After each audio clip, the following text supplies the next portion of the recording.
It's spring 2010, and Ford is shaking up the pony car world by replacing its 15-year-old V8 engine with a spanking new 5.0-liter, 412 horsepower, 390 pound-foot V8. You know what that means? It's time to round up the usual suspects for a Motor Trend comparison test. Joining the new Mustang is the familiar Chevrolet Camaro SS and the Dodge Challenger SRT8. But what should we do with these three cars? Well, we could smoke them.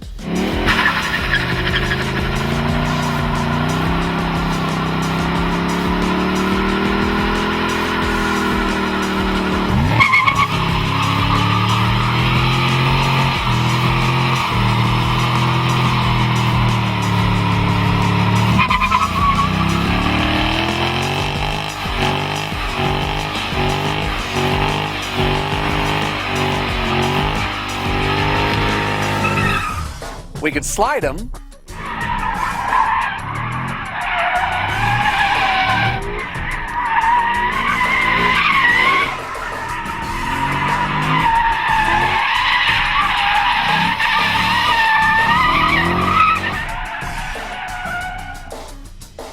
We probably ought to test them.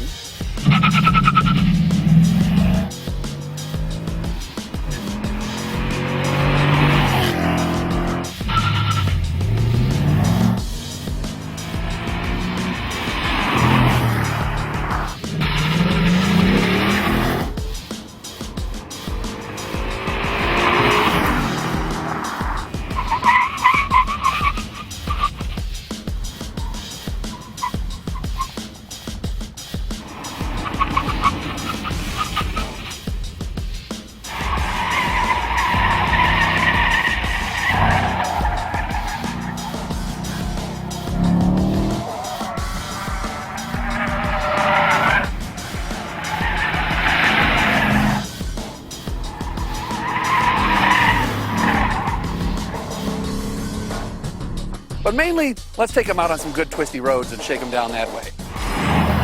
The Camaro SS has a lot to recommend it. The chassis is quite good. The Zeta architecture gives it a 52% front, 48% rear weight balance. It's almost ideal. The 6.2-liter engine makes the most horsepower in the group, admittedly only by one at 426. But, you know, the styling, while it's really popular, a lot of people are snapping cell phone pictures of it since it's in Transformers yellow and everything. But it exacts quite a huge price on the interior. The windows are very small, visibility out in all directions is poor, the pillars are very wide, and there's other things like the steering wheel rim is very thick and the shifter knob is oversized. All those kind of features make me feel small, and I don't want my muscle car to make me feel small. All these things combine to make most editors believe they would rather not own this car, and that's what put it in third place. The Challenger SRT8. We all know this car is based on a full-size sedan, just like its predecessor was. So naturally it's the largest and heaviest here by probably 300 to 500 pounds. But up on the mountain, this chassis really shrinks the car. It corners very flat with the same grip that the Camaro SS manages, 0.92 G. Its heavy V8 also makes the most sweet, caramely V8 noise of any car here, if not any muscle car ever. We all just love it. And of course, in between the heavy-duty running, it's the most comfortable and quiet car, too, for highway running and so forth. So, even though it does cost about $12,000 more in the base price than the Camaro SS, this is the car we'd all much rather own. So, it finishes in second place. Well, this test was basically the Mustangs to lose right from the beginning. I mean, we fell in love with the chassis the last time we had these cars together, and that's only been improved by the addition of this new Brembo performance package. Then you throw in an engine that gives it the best weight-to-power ratio of 8.8 pounds per horsepower, and what's not to love, especially considering it has the lowest base price and the highest EPA fuel economy.